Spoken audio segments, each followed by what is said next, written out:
Барыңызға қайырлы күн. Бүгін сіздермен осындай тауық етінен дайындалған рулет дайындаймыз. Өте оңай дайындалады және де құрамына көп нәрсені қажет етпейді. Өте дәмді, өте нәзік, міндетті түрде дайындаңыздар.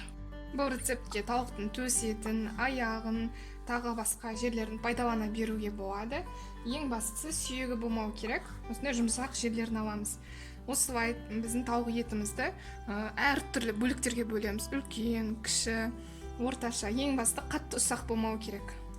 Барлығын осылай кесіп шығамыз әр түрлі бөліктерге. Содан соң дәміне қарай бұрыш пен тұз саламыз. Қалауыңызша түрлі дәмдеуіштер қосуға болады. Мен кептірілген ас көк қосамын. Және де кішкене паприка қосамын. Енді осыған желатинімізді салып жібереміз. Осының барлығын қолымызбен жақсы араластырамыз. Пищевой пленкамыздың үстіне саламыз.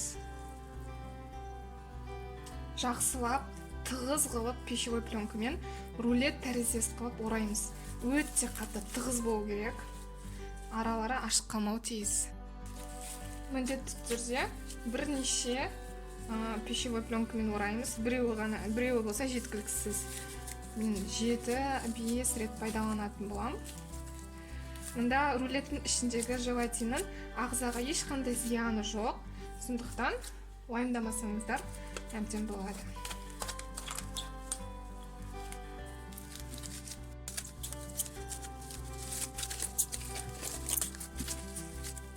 Мына рулетімізді әр жағынан жақсылап орадық. Ешбір жағында ашық қалмауы тиіс.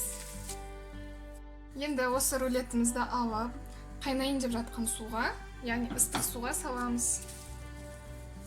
Біздің суымыз қатты бұрқылдап, қайнап жатпауы керек. Осылай ыстық суға саламыз. Енді отын жайлатамыз, ең жай отқа қоямыз да 1 сағаттай пісіреміз. 1 сағаттай жай отта пісірдік, ет құсатып, енді осыны алып, тәрелкеге саламыз да 30 минуттай суытамыз. Содан соң холодильникке салып тастаймыз. Мінекей мен рулетім холодильникте түнімен тұрды. Негізі кемінде 3 сағаттай тұру керек. Сырты барлығы осылай қатуы керек. Яғни ішіндегі желатин осылай қатуы тиіс. Енді рулетімізді ашамыз. Мінекей пищевой пленкадан босаттық, формасын өте жақсы ұстап тұр. Егер сыртында қатты желе сияқты кусоктар қалған болса, оны алып тастауға болады. Бірақ ол да міндетті емес. Ал енді кесіп қараймыз.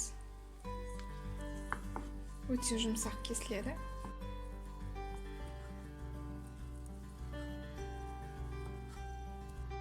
Рулет шынымен өте дәмді болып шықты. Міндетті түрде дайындап көруге кеңес берем.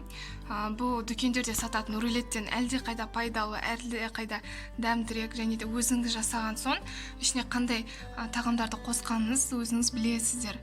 Тек қана тұз бен бұрыштан тұрады. Міндетті түрде дайындап көріңіздер, сіздерге ұнайды деген ойдамын. Мені қолдап, лайк басып, тіркеліп қойыңыздар. Рулет өзінің формасын өте керемет ұстап тұр, дәмі де керемет.